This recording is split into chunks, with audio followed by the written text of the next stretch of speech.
Hola, pues muy buenas tardes. Bienvenidos un viernes más a Celíacos en Directo.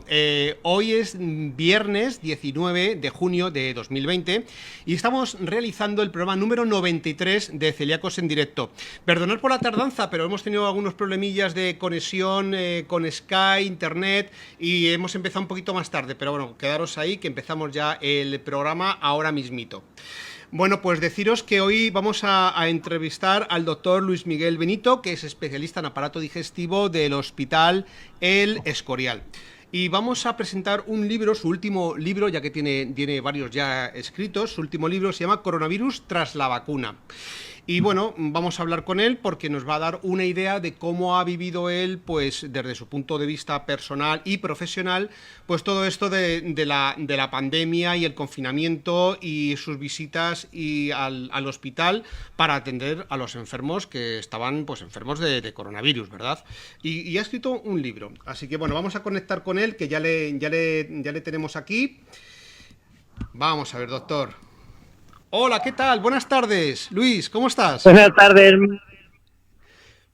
¿Estás en Mario, el aquí parque? desconfinado, mascarita, en plena calle, sí. Bueno, cuando ha salido la gente todavía a pasear, pues quedo bien, adorno mucho aquí en los bancos del parque. Vale, ten el teléfono a esa distancia porque debemos de deciros que está en Sky a través de un teléfono móvil y con 4G, ya que hemos intentado tener una conexión mejor, pero no ha sido posible, por eso hemos empezado un poquito más tarde, ¿vale? Así que vamos a hablar con él, pues, de su libro, ¿no? Como decía Francisco Umbral, vamos a hablar de su libro. Bueno, lo primero, ¿está ya en la calle? ¿Lo tienes en la calle ya? ¿No me oyes? Bueno, yo sí te oigo, ¿tú me oyes a mí? Sí, perfectamente. Yo sí te oigo. Perfectamente. ¿Me oyes? Bueno, pues yo sí, este libro... Vale, yo también te oigo, sí.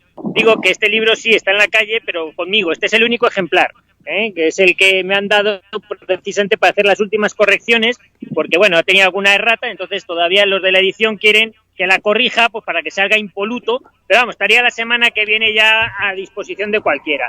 Existir existe ya está hecho, y aquí pues cuento pues las aventuras y desventuras de lo que ha sido la epidemia esta del coronavirus, y bueno, pues contando sobre todo, intentando responder a las preguntas que más nos han hecho a la gente sobre, bueno, las defensas, si va a volver otra vez, cuán peligroso ha sido esto, de la repercusión que ha podido tener para la salud, en definitiva, las preocupaciones que la gente tiene y que realmente son muchas, porque está muy asustada el personal con esto del coronavirus.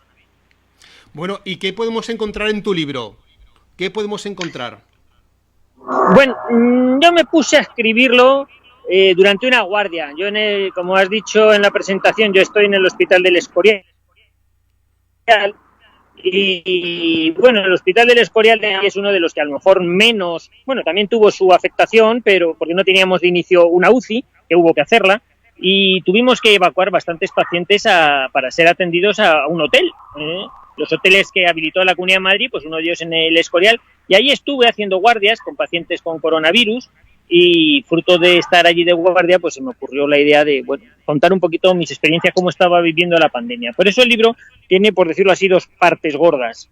La primera parte... Hay dos bloques, ¿verdad? Hay dos bloques bien definidas. Sí, exactamente. El primer bloque, digamos, la primera mitad vendría a ser pues la experiencia personal de casi semana a semana, incluso día a día, pues que se vivía durante la fase más dura, más gorda de lo de la pandemia. Y luego, pues, dedico la otra mitad del libro a una serie de apéndices, en concreto 10, de distinta extensión, pues donde abordo pues un poquito lo que más le preocupa a la gente desde el punto de vista médico, el tema de la inmunidad, incluso el tema de la crisis del papel higiénico, en fin, las responsabilidades políticas que esto haya podido tener, o un poquito contar cómo hemos vivido los médicos, pues esa sensación de desamparo por parte de las autoridades, que bueno, pues ya lo sabe la opinión pública, muchos sanitarios se han contagiado, pues porque no teníamos a lo mejor las medidas de protección adecuadas. Entonces, bueno, sí, también hay un poquito de crítica, sobre todo en los apéndices, en estos 10 apéndices, que los he dejado para el final, pues para el que solamente quiera un relato de lo que ha pasado desde mi punto de vista,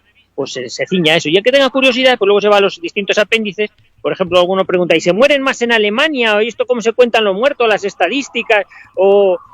Y en definitiva, uno de los apéndices es la prometida vacuna, hablar de en qué consiste la vacuna frente a esta pandemia y a otras que van a venir, porque que no quepa ninguna duda, que vienen más. Entonces hay que estar prevenido, hay que estar vacunado frente a las próximas pandemias.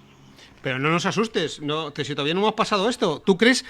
Vamos a ver, se dice... Hombre, esta está caducada. Sí. ¿Tú crees que esta ya no tiene mucha importancia o sigue teniendo mucha importancia? Depende del punto de vista del que lo mire, Mario. Hay gente que le interesa resucitar muertos y entonces hay que, bueno, pero que no pasa, o sea, no pasa nada. Sí, vamos a ver, no quiero minimizar lo que ha pasado, claro, y lo que puede pasar, pero quiero llevarlo a su justa importancia. Claro que ha habido muertos y muchos más de los que se han dicho y ha habido desastres, pero el principal daño que se ha causado con esta pandemia, sin lugar a dudas, el principal órgano que más ha afectado este coronavirus ha sido al cerebro, ha sido a la cabeza de las personas. La gente ha cogido un miedo, voy a decirlo así, irracional porque ha descubierto, parece que han descubierto ahora, y no lo digo solo la gente de a pie, digo también los médicos, parece que hemos descubierto ahora los microbios, nos hemos dado cuenta que hay microbios, que hay bacterias, que hay virus, pues claro que los hay, pero lleva viéndolos antes de que tuviéramos noticias de ellos. Y de hecho convivimos con ellos, y de hecho forman parte de nuestra microbiota intestinal, y de hecho contribuyen a nuestra salud, y de hecho son imprescindibles, de forma que un ser humano que no tuviera ni una bacteria, ni un virus en su organismo, no sería un ser humano viable, se moriría. O sea que nos tenemos que llevar bien con los microbios. ¿Qué ha pasado? Pues ha habido un desajuste, que cuento en el libro, qué es lo que ha sucedido, qué es lo que puede suceder, porque va a suceder nuevamente, pero sobre todo intentar racionalizar el problema, porque cuando se convierte en algo irracional, la gente hace cosas tan absurdas como eso, acaparar papel higiénico, ponerse mascarillas para salir a pasear por el campo él solo, porque claro, hay que ponerse mascarillas, no sé, si para no contagiar a los pinos o para qué, pero bueno, actitudes un poquito absurdas a las que ha dado lugar esta pandemia y que sigue dándolas. Pues vamos a racionalizar un poquito, ¿no? Porque las conductas irracionales no surgen solo, como digo, de gente que a lo mejor no tiene conocimientos de medicina, es que te encuentras incluso colegas médicos que dicen auténticas barbaridades, ¿no? O, por ejemplo, esa dice, es que sí, me contabas la pandemia, ¿no? El de la vacuna. Me contabas a alguien que hablaba que hasta que no hubiese una vacuna, esta pandemia no iba a desaparecer. Claro, pero todo eso que acabas de decir, Mario, la mayor parte de los que nos están oyendo dice, habrán afirmado, dice, hombre, por supuesto, claro que sí. O sea, no le habrán hecho ninguna crítica, lo dan por supuesto, porque claro, no solo lo ha dicho el presidente de gobierno, lo ha dicho pues algún médico, que hasta mientras no haya vacuna, esta pandemia está ahí. Y la gente no racionaliza que eso es una auténtica trola. Porque ya me dirás tú, a lo largo de la historia de la medicina, a lo largo de la historia de la humanidad, ¿qué pandemia ha necesitado de una vacuna para terminarse? Es que ninguna. Entonces ahora nos están contando que mientras no haya vacuna, la pandemia sigue. Y esto, si no es alimentar la fobia y el miedo, ya me dirás qué es. O sea, no es real. O sea, vamos a ver, ¿existe vacuna para el SIDA? ¿Existe vacuna para la hepatitis C? Hay una cantidad de... Para la malaria. Mira, más de 2.000 millones de personas hay en el mundo afectados por malaria. Más de 2.000 millones. ¿Existe vacuna? No. ¿Pasa algo? No. ¿Es imprescindible? No. O sea, se puede convivir con ello. Entonces, el meter ese miedo irracional, insisto, incluso por parte de autoridades políticas o incluso médicas, con cosas que no vienen a cuento, pues me parece que es generar un alarmismo innecesario. En definitiva, alimentar el miedo, que desde mi punto de vista es, con diferencia, el principal daño que ha causado este coronavirus. Bueno, entonces vamos a ver. El día 14 se declara la alarma, pues el estado de alarma. Se nos confina a toda la población y se toman unas medidas que el gobierno, pues con el control central, se controla central. No hay mascarillas, no hay respiradores, se intenta que las UCIs no colapsen. Y aparece, Fernando Simón como gran experto en la materia, que hasta el día de hoy todavía sigue guiándonos, ¿no? Y dando las normas oportunas. Pero tú como médico, como profesional, más que yo, que no lo soy, sí tendrás una opinión clara sobre cómo ha funcionado y cómo Fernando Simón ha llevado esta pandemia. ¿Cuál es tu opinión? Bueno, yo no sé si en esta Mójate, forma venga. de... Yo, bueno, pero me mojo, como digo yo, a título personal, eso está claro. O sea, Sí, no sirve... sí, claro. A lo mejor no es necesario que lo enfatice, pero yo prefiero decir que es mi opinión, no la opinión del colectivo médico, ni mucho menos, ¿no? Porque habrá de todo. Pero en general yo creo que no me equivoco mucho si la mayor parte de los médicos nos sentimos en este aspecto bastante defraudados por cómo se ha llevado la pandemia, por parte de las autoridades y por parte de los representantes que estaban. Pues el doctor Simón tendrá un currículum muy brillante y será muy buen investigador e incluso hasta muy buena persona, yo no lo pongo en duda, pero desde luego desde el punto de vista técnico, en cuanto a sus predicciones, es un auténtico manta, ¿no? Cualquiera puede ver que cogiendo lo que ha sido sus comunicados y tal, pues que no ha predicho nada y no ha actuado en nada en orden a mejorar esto. O sea, se va equivocando sistemáticamente. No hemos pasado, como bien comentabas, de las mascarillas que no eran necesarias, incluso que estaban prohibidas, incluso que las requisaba el propio gobierno, porque teóricamente las iba a repartir el gobierno, de que no eran necesarias, se han terminado siendo, bueno, recomendables y terminan siendo obligatorias, de manera que en cualquier momento yo aquí sentado en un banco del parque, pues puede venir una autoridad, un policía municipal y ponerme una multa porque es obligatorio llevar mascarilla, cuando no hay nadie alrededor.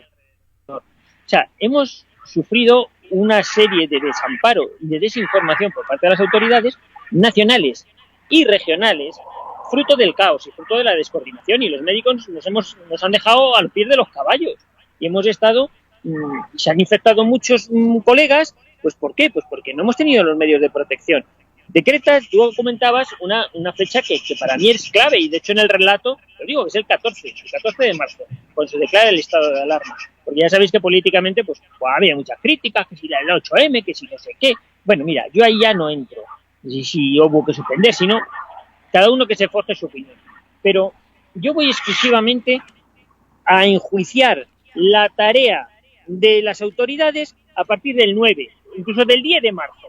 Bueno, ya todo el mundo entra en psicosis, ya se sabe que hay una epidemia, bueno, muy bien. Claro, yo en el libro dejo constancia que para mí el día 14 de marzo, con la declaración del estado de alarma, sí, vi el cielo abierto. Digo, joder, por fin, frente a una situación tan dramática como en la que estamos y la que se avecina, porque veíamos que se venía, nos íbamos a desbordar enseguida, el gobierno asume la responsabilidad, asume las competencias, se pone al frente de la gestión, con lo cual uno entiende, bueno, pues va a saltar las atribuciones autonómicas, o sea, va a poner los recursos sanitarios del país a servicio de todo el país, no de cada comunidad autónoma. Por lo menos así lo entendía yo, cuando el 14 de marzo, bueno, pues me frotaba las manos diciendo, hala, a ver, por lo menos que se note que tenemos un gobierno que sabe velar por los españoles, que sabe velar por todos y que hace frente a la situación porque conoce los datos, porque tiene los medios. Pero oye, llega el 15 y nada, y el 16 y nada, y el 17 con la avalancha encima, desbordándose todo y nada, y el 18 pues ya en la víspera de San José, pues ahí, no sé, ya las autoridades locales empiezan a mover pieza, porque como el gobierno central no hace nada, pues las autonómicas empiezan a hacer cosas. Claro, empiezan a hacer cosas y al mismo tiempo están siendo señaladas por el gobierno central y dicen, qué mal estáis actuando. Primero, estáis actuando tarde, coño, pues se ha dicho que empezabas tú a hacer las cosas. En definitiva, lo que queda en evidencia y clarísimo es que hay descoordinación entre el poder central y el autonómico, simplemente porque son de diferente signo político. ¿Qué pasa? Que en esa diatriba de si lo haces tú o lo hago yo, los médicos no sabíamos a quién teníamos que atender. Es que en cada hospital había unos protocolos diferentes. Es que en un hospital que estuviera muy pocos kilómetros del tuyo, hacían las cosas de una forma diferente, tenían unas normas distintas. ¿Por qué? Porque nadie nos había dicho qué es lo que teníamos que hacer. Ni el gobierno nacional, ni los autonómicos. O sea, que era vuestro criterio. Realmente lo que reinaba era el criterio del jefe de médicos en cada hospital. Sí, y de hecho te voy a decir que la frase que más se oía esos días cuando nos reuníamos, que había que hacer las cosas, ¿con qué criterio? Dice, no, por cojones, hay que hacerlas por cojones, ya está. Pero lo que a uno, perdón por las expresiones aquí y tal, pero es que era así. Sí, pero muy gráfica. Era una situación muy tensa, era muy dramático. ¿Qué hacemos con estos pacientes? ¿Se trasladan o no se trasladan? Estos hay que llevarlos a una UCI. Pero es que no los admiten, es que ¿qué protocolo el que tienen allí y tal? Y claro, era muy dramático ver que tenías pacientes de 60 años que no podías atenderles, que a lo mejor no podías intubar, que se iban a morir, pues porque no había respiradores, los famosos respiradores, pero no había respiradores en Madrid, pero a lo mejor en Toledo a 70 kilómetros sí los había, y no se podían derivar pacientes fuera de Madrid allí, y lo que es peor, tampoco se podían traer los respiradores de Toledo para acá, o de Toledo o de Zaragoza, donde los hubiera. Entonces mucha gente se moría por falta de recursos. Mira, en Madrid había 770 camas de UCI. En España, 4.400. Madrid estaba desbordado. Uno de los remedios hubiera sido, pues hombre, distribuir esos recursos para atender allí donde más falta hacían. ¿Quién tenía que hacer esto? Pues evidentemente el gobierno central, que para eso se había puesto al frente y opera por encima de las comunidades autónomas. Pues no lo hizo. No hubo cooperación entre las comunidades autónomas, ninguna. Entonces, claro, veíamos que los pacientes caían como chinches y las autoridades locales o autonómicas pues diciendo no, sacando pecho, no, si todavía no estamos tan mal. Cuando llegamos a 1.850 camas de UCI en Madrid, de 770 a 1.850, y dices que no estamos desbordados, hombre, también es para enfadarse, ¿no? Quiero decir que la gestión ha sido muy mal llevada. Eso lo cuento en el libro, tanto por el gobierno central como por el autonómico. Por eso el jarro de agua fría vino al ver que la situación no iba a mejorar porque no había voluntad de que mejorase, porque no había coordinación entre el gobierno central y el autonómico. Y ni había unidad de crítica. Que cada uno iba a su aire. Como podía, como sabía. Se daban situaciones a veces ridículas. Tú trasladabas a un paciente a una UCI donde tenían UCI, a lo mejor llegaba con la UCI móvil el paciente y resulta que para ese respirador que había quedado libre o porque se había muerto el que lo tenía o porque le habían dado de alta, pues había 5 que habían llegado de diferentes hospitales y entonces digo, ¿y aquí ahora quién se queda? ¿Y los otros qué? ¿Se devuelven a su sitio? ¿Se quedan en la UCI móvil? Eran situaciones a veces esperpénticas, ridículas, de mala coordinación. Claro, hubo que habilitar deprisa y corriendo IFEMA. Bueno, muchas críticas a IFEMA, pero es que si no llegamos a disponer de IFEMA, pues aquello, o de los hospitales, la derivación a los hospitales, ¿por qué se deriva a la gente a atender, a los hoteles? ¿Por qué se deriva a la gente a los hoteles? Pues porque no cabíamos en los hospitales, no por capricho. A mí, de hecho, algunos de los periodistas decían, ¡jo, qué bien! Que a los médicos han puesto hoteles para que descanséis, para que no tengáis que ir a casa. No, perdona, yo al hotel voy a seguir trabajando, no voy a descansar, Los hoteles no se pusieron para el personal médico, son para los pacientes. Y hacía falta que fuéramos personal médico a estar con los pacientes que estaban allí residiendo. Eran hoteles medicalizados. Y si no llega a ser por eso, pues evidentemente el número de muertos hubiera sido mucho mayor. Definitiva, la cifra de muertos... Sí. Perdona, hablando de... Porque hoy se ha actualizado ya sabes que durante 12-13 días no se han actualizado las cifras de muertos, de fallecidos por COVID, porque el gobierno central decía que que tenía que tener muy claro todas las cifras que llegaban de las diferentes comunidades autónomas, pero lógicamente pues las comunidades autónomas también estaban dando las cifras, pero bueno, siempre era 0. Hoy las ha actualizado y la cifra actual es de 28.313. ¿Tú crees que hay más? Mira, yo te voy a dar un dato que se contrasta con eso, que me lo creo más. Yo sabes que tengo la clínica mía en Segovia, ¿no? Y bueno, dentro de mis clientes o de los que pues tengo mucha amistad con los chicos que llevan allí el tema de las funerarias, ¿no? Como digo yo, siempre estamos jugando un encuentro a ver quién se queda con el paciente. Al final siempre ganan ellos, como digo, al final siempre ganáis vosotros. En el ten con ten intento yo, y vosotros os lleváis la ría de monte, porque al final el paciente se me muere siempre, ¿no? A los médicos es así. Bueno, pues estos chicos, claro, me dicen, nosotros, mira, aquí en Segovia te digo, viene a haber de 120 muertos al mes, más o menos. Esa es la media que tiene una población como Segovia, 120 muertos. Y esto los controla muy bien, porque claro, evidentemente lo saben. Bueno, pues a nosotros llevamos, en esta pandemia nos ha supuesto 900. Esto es un poquito... Sí, claro, entonces, claro, estamos hablando de una población que son 50.000 habitantes en Segovia capital, 150.000 la provincia, se ha pegado fuerte. Entonces, claro, estamos hablando de 900 muertos y ya pararon de contar a finales de mayo. Ahora ya, digamos, entran dentro de la ratio normal. Pero bueno, que eso da un poquito idea de cómo es. O sea, evidentemente, yo creo que a estas alturas nadie se cree que las cifras que ofrece el gobierno son creíbles, porque ya hemos visto en los últimos días en estos goteos, cuando las comunidades iban comunicando los fallecidos, el gobierno no las contabilizaba. Dice, bueno, pues a lo mejor cuando termine la semana las metemos todas de golpe. No, vamos a ver, ha habido una guerra de cifras, pues sí, 27.000 ya, 28.000 oficiales, 25.000 de registro, 40.000 no sé qué, 50.000. Mira, por eso ahora cuando salen los titulares, dice, ojo, el gobierno avisa de que hay más contagios ahora, hay un rebrote. Y uno piensa, ¿por qué te tengo que creer ahora ahora sí y antes me estabas contando una trola? O sea, ¿qué credibilidad tienes cuando los datos que son objetivos sé que te están dando cifras de muertos, tú no las contabilizas, ¿por qué me tengo que creer ahora los datos que me das de que hay un repunte cuando me has estado engañando? O sea, se pierde credibilidad. Ya, efectivamente. Hombre, es difícil contar, yo lo reconozco que no es sencillo, pero esto decía, ahora me sobran 2.000 muertos que te los quito. Esto también lo trato en el libro, cómo se cuentan los muertos, eso está muy bien. O sea, con el debido respeto, yo reconozco que cualquiera que esté viendo esto y me esté oyendo hablar con este desparpajo y ha tenido un familiar fallecido, pensará que soy un insensible, pero es que la gente ha estado contando los muertos como se le antojaba. O sea, han hecho un contaje de muertos pues al gusto de cada uno y dependiendo de donde lo quisieras poner. Pero esto ha habido unos momentos puntuales muy duros. Sobre todo la segunda quincena de marzo, principios de abril, hasta ya la semana de Pascua, después de Semana Santa, que ha sido horrible porque no sabíamos por dónde tirar. Entonces, y escribí un apéndice también de eso de ¿a quién se le carga el muerto? ¿A quién se le carga el muerto? O sea, ¿cómo se contabiliza esto? ¿Se ha muerto porque era mayor? Y de hecho pues salían dentro de los vídeos, y una de las cosas que trato en el libro pues son de todos los bulos y todos los whatsapps y todos los vídeos que circulaban por internet y tal, no sé qué, sobre algunos verdaderos, otros falsos, porque evidentemente ha habido una guerra de información tremenda, pero claro, todo esto, hay uno que por ahí decía, es distinto decir muerto por coronavirus que muerto con coronavirus.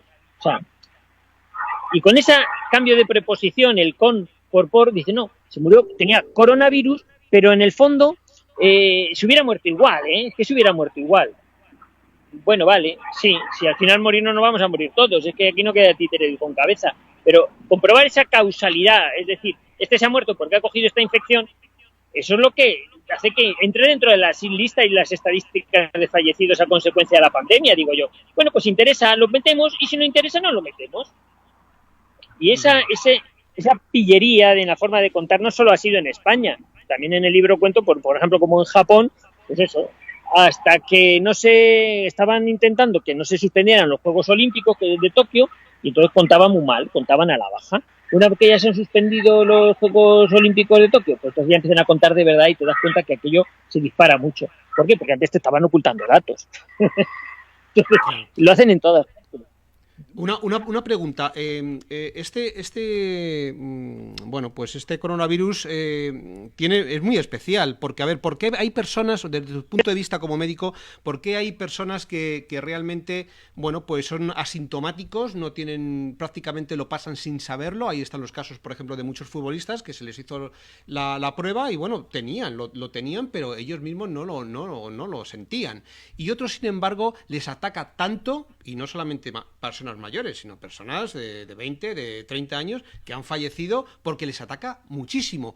¿Por qué esa diferencia? O sea, ¿por qué unos consiguen pasarlo sin pena ni gloria, sin saberlo, y otros fallecen, desgraciadamente? Pues mira, es una pregunta buena porque la hace mucha gente y la contestación 100% segura no la he descubierto todavía. Sí que he analizado diferentes hipótesis, diferentes cosas que van saliendo, desde las posibles mutaciones de virus que no se han podido comprobar y qué factores de comorbilidad podían influir para que el virus fuese más letal. O, por ejemplo, ahora recientemente, hoy me parece que o ayer salía en la prensa que los que somos del grupo sanguíneo A tenemos más riesgo de ser intubados si nos da el coronavirus que al que tiene otro grupo sanguíneo. Esto me ha alegrado. La hipótesis que más defiendo en el libro va en relación con la hemoglobina y con el endotelio. La hemoglobina, ¿sabes? Pues es un pigmento que transporta la sangre. Entonces, una de las cosas que nos llamaba la atención es que los pacientes, cuando los intubabas, incluso aunque los intubases y ventilases mecánicamente, su saturación no era muy buena. Y eso llevó mis pesquisas a pensar que quizá la hemoglobina sufría alguna alteración como consecuencia de la infección por el virus, pero necesitaba algún cofactor más, algún implicado más que hiciese que esa hemoglobina fuese más lábil, más atacable, digamos, por el coronavirus. De hecho, fíjate que también, por ejemplo, salió un artículo de un grupo francés que decía que si los fumadores, parecía paradójico, tenía menos riesgo de sufrir de tenerlos que llevar a una UCI y tenerlos que intubar. Bueno, todos sabíamos que el pulmón de un fumador como le atacara el coronavirus era más fácilmente pasto de las llamas que un pulmón sano. Pero sí es cierto que en el grupo que analizaron, que era muy reducido, parece que los fumadores tenían menos riesgo de que se les complicase su infección. Ahora, si se les complicaba, se morían con más facilidad. Y claro, esto entronca con que los fumadores tienen mucha carboxihemoglobina, o sea, aparte de la hemoglobina la tienen ocupada por CO, por monóxido de carbono, por fumar. Y eso hace que no sea tan afín al oxígeno.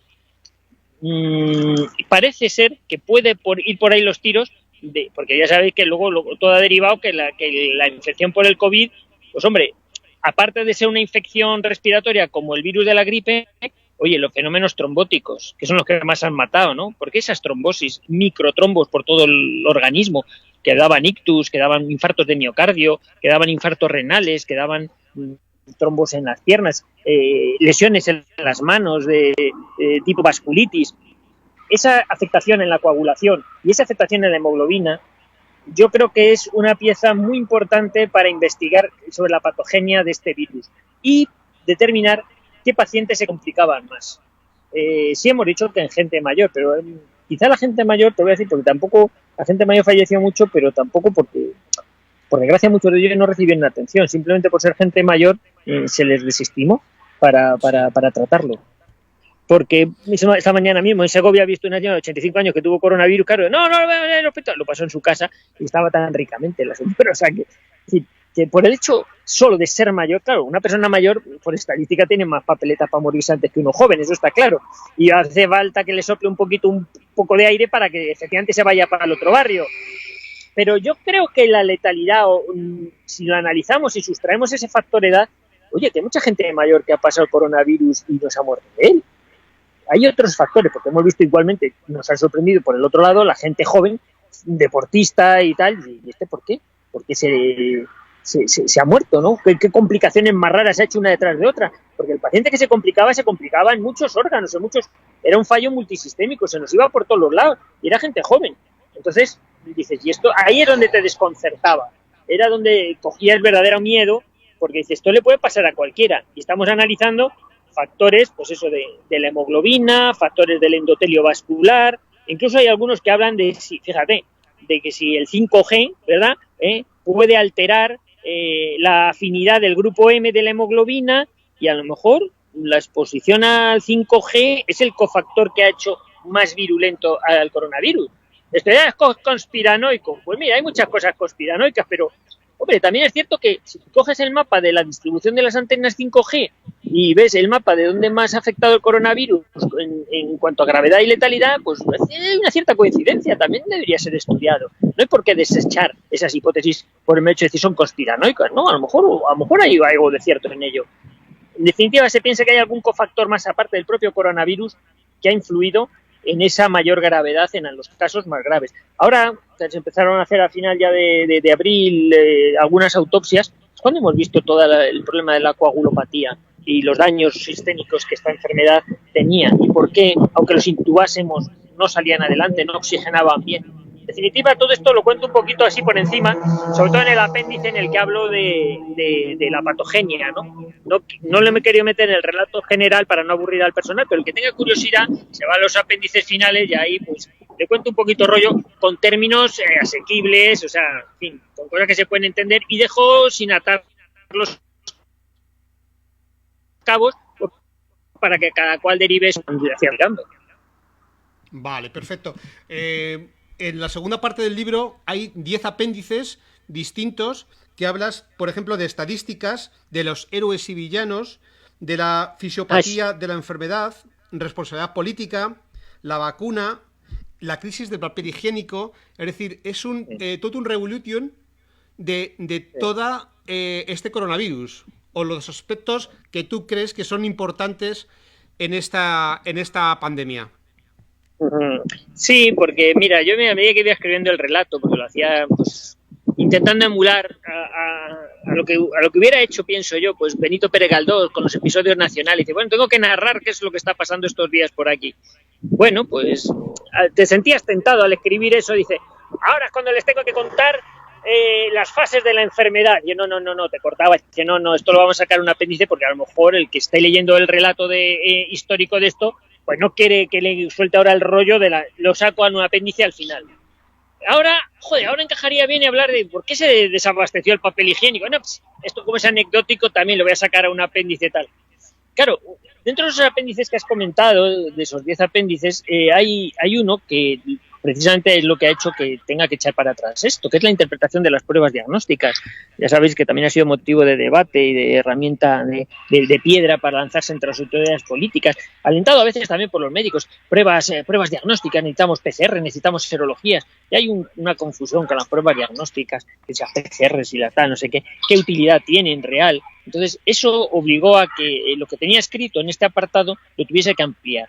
Porque efectivamente, luego hemos visto gente que ya es un mix completo. O sea, a mí me dan los anticuerpos que es negativo. Entonces, ¿eso quiere decir que no le he pasado? Bueno, pero esa es la explicación oficial, pero claro, porque a mí me dan negativos los anticuerpos. Oye, yo estuve, pero fatal. Yo estaba convencido que lo había tenido. ¿Cómo es que no tengo anticuerpos? Bueno, pues hay que explicar lo que es la respuesta inmunológica, lo que es la energía, que hay gente que no levanta defensas, lo que son las células memoria, que son la clave para explicar muchas de las cosas de por qué algunos tienen defensa y otros no, aunque no tengan anticuerpos. Y bueno, también entra a colación pues ese run que tiene la sociedad de pensar, como muchos pensamos, que este virus ya estaba en enero con nosotros, en forma de una gripe rara que pasaron los niños principalmente. Los otorrinos también decían de esto, y gente porque decía, yo es que en enero, en febrero pasé una gripe que menuda gripe, no era una gripe, probablemente ya era el coronavirus, o una expresión diferente. Todo eso viene contado en el libro pues porque yo creo que esta pandemia tiene algo de organizado, tiene una especie de ritmo orquestado y, bueno, vamos a decir, es desde el punto de vista de la imaginación, está muy bien orquestado, vamos a ver, médicamente es una putada y sanitariamente también, pero tiene hasta lo maquiavélico puede ser hermoso en su forma de estar maquinado, ¿no? Pero desde luego ha habido muchos intereses, los sigue habiendo, y como el experimento que se ha hecho ha sido todo un éxito, se volverá a repetir, eso que no le quepa en la menor duda a nadie. Y por eso he querido sacar este libro, porque en él ofrezco una vacuna, la que yo creo que es realmente más necesaria, lo que hay que vacunarse frente al miedo, porque lo que ha conseguido esta pandemia es que la gente esté aconejada, esté asustada, esté adoptando unas actitudes irracionales, y lo que quiero dejar con ello es, bueno, mi opinión de qué es lo que ha pasado, por qué ha pasado y por qué va a volver a pasar y qué es lo que tenemos que hacer cuando vuelva a pasar. Por eso pienso yo que es una vacuna, porque en definitiva te inmuniza frente a lo que vaya a venir después. Muy bien. Y una pregunta te quiero decir, ya si quieres para terminar la entrevista, porque sé que estás ahí en el parque, has tenido que salir con el móvil porque no has podido y te están esperando los pacientes. ¿Dónde y cuándo podemos ya adquirir tu libro? Porque es del editorial. Mira, es Ópera Prima. Ópera Prima, tengo algunas cosas editadas en el libro. Ópera Prima, sí. Y espera, bueno, te voy a poner en general, plano general, para que se pueda ver. Plano general, bueno, pues es Ópera Prima, es un libro que, bueno, pues va a ser editado en alguna librería en Segovia, en concreto la librería Cervantes, me lo ha pedido para tenerla ahí en su escaparate. La librería Cervantes, según el que conoce Segovia, según sube desde el acueducto hacia la catedral, frente a la Casa de los Picos, pues está la librería Cervantes y estará allí. Pero vamos, en Madrid también haremos alguna presentación, en el centro riojano, a 1 de julio, cuando ya nos dejen reunirnos en condiciones. Y bueno, cuenta un poquito aquí la sinopsis, de un poquito de qué consiste, esto que os he contado un poquito, que os he querido anticipar, pero vamos, son 250 páginas más o menos, llega a 250 páginas que han quedado, y bueno, vamos a intentar que salga sin ninguna errata, por eso se ha retrasado un poquito más, y lo más actualizado posible, eso sí. Esto sigue abierto, esto es una cosa que ha sido una tragedia, ha sido un drama, ha sido muy duro. Nos estamos reponiendo los sanitarios en la medida que podemos. Hay muchos compañeros que están tocados, hay muchos que van a dejar la profesión, otros que se han muerto y la han dejado del todo, pero tenemos que vacunarnos porque esto va a volver a pasar. Pero hay que cogerlo con un poquito de sentido, parece paradójico, ¿verdad? Dentro de un drama, pero hay que cogerlo hasta con sentido del humor, porque añadir más drama innecesariamente no va a mejorar la situación. Sí. La verdad es que no, por mucho que va pasando, por ejemplo, también ahora se está hablando de la desametasona, también como, bueno, pues un fármaco que es barato y que reduce un tercio la mortalidad. ¿Tú qué opinas de esto? Pues mira, en eso Como también he sido actualidad, porque es lo pionero. último que se ha hablado. Sí, bueno, es que lo que pasa es que los titulares de la prensa siempre van un poquito por detrás, porque dexametasona es un corticoide. Entonces ya de los corticoides que salvan vidas, ya hay un capítulo aquí entero. O sea que este libro, claro, terminé de actualizarlo hace más de un mes. O sea, ya lo cerré, digamos. Claro, que salga un mes después una noticia en titulares hablando de la dexametasona es como si ahora sale un titular diciendo, porque sepan ustedes que Cristóbal Colón descubrió América. Y bueno, joder, pero bueno, pues si alguno todavía no se había enterado, ¿no?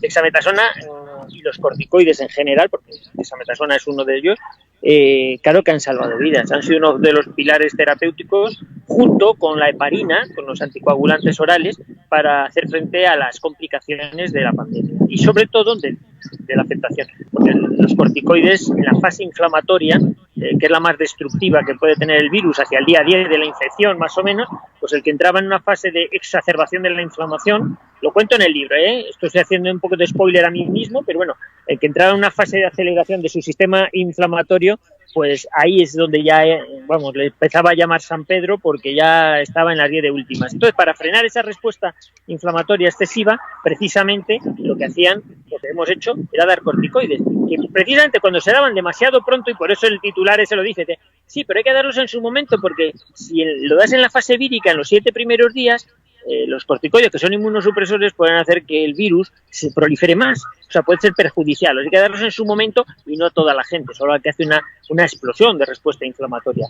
Bueno, ha habido un baile, también lo comento, o sea, sobre los posibles tratamientos. Hablo incluso de ese que ha sido tan controvertido, está siendo tan controvertido, el dióxido de cloro, el dióxido de cloro de Andreas Kalker y tal, no sé qué, que lo cura todo. Bueno, pues también hay un apartado dedicado a hablar de la utilidad que puede tener como antiséptico, o el papel que puede tener para esta infección o para muchas otras. En fin, yo creo que en la lectura del libro uno, a medida que lo va leyendo, dice, hombre, ese WhatsApp me llegó a mí, hombre, ese tal y tal, y mira, aquí dice tal, hombre, pues el WhatsApp de esto de los médicos de California que fue también sale. O sea, yo he intentado recoger, me parece que hay más de 300 WhatsApps y mensajes que se han circulado por las redes estos días, algunos que han sido bulos, otros que se han confirmado como ciertos, etcétera, ¿no? Vaivenes que ha tenido la comunicación en estos días, donde por el confinamiento pues todos hemos tirado del móvil y mandándole a Tokiski información, y luego dicen, vaya, le acabo de mandar una cosa que me han dicho que es mentira. Te dabas cuenta después, ¿no? Pero bueno, ese ha sido otro de los aspectos importantes de esta pandemia. La hemos vivido a tiempo real y ha habido mucha información y mucha desinformación, mucho bulo, porque vivimos una sociedad en la que, como digo en el blog, todo el mundo sabe que la mitad de lo que se cuenta es mentira, pero nadie sabe qué mitad es la que es mentira. Entonces aquí intentar desgranar qué ha habido de cierto en todo esto. Y como un médico que ha visto, que ha hecho tantos certificados de ciencia, que ha visto a tanta gente morirse, puede hablar con este desparpajo de esto sin preocupaciones. Pues hay que vivir sin preocupaciones. Ese es el mensaje final. Y me queda un 15% de batería que se va a ir enseguida, así es que me da para terminaros. Sí, sí. Bueno, pues muchísimas gracias por la entrevista. Muchas gracias por escribir este libro porque va a ser una guía, resumen de revivir todo lo que hemos vivido. Y es verdad que ha habido muchísima información y no sabemos qué parte ha sido verdad y cuál ha sido mentira. Así que muchas gracias por despejar la verdad, esa incógnita. Y te esperamos pues próximamente. Ya sabes que esta es tu casa. Cuando queráis. Yo a vuestra disposición. Un fuerte abrazo, Mario, y a todos los oyentes. Muchas gracias. Muy buenas tardes. Gracias. Bueno, pues ya estamos aquí de vuelta y nada, pues es que hemos empezado un poquito más tarde el programa porque no conseguíamos conectar con el doctor ya que estaba por Skype, ya que estaba, pues bueno, estaba en la clínica, y había, bueno, pues una conexión muy mala. Ha cogido el teléfono, se ha salido al parque de la clínica y hemos tenido pues esta conexión que bueno, no ha estado mal, por lo menos se ha oído medio bien y se ha visto también medio bien. Y yo creo que sobre todo la información y el mensaje ha quedado. Bueno, pues vamos a despedir el programa. Ahora mismo estamos en directo, en riguroso directo, en streaming, en la sede de la Asociación Celicalia, hoy viernes, un 19 de junio de 2020. Y son ahora mismo las 7 y menos cuarto, exactamente las 18:48 de la tarde de este viernes, como os digo. Este ha sido el penúltimo programa de la temporada y el próximo viernes será la última entrevista, el último programa de la temporada, porque volveremos también en septiembre. Dejaremos julio y agosto de vacaciones y las disfrutaremos como podamos. Así que muchísimas gracias por estar ahí y disfrutar de este estupendo fin de semana que en Madrid viene con mucho calor. Muchas gracias.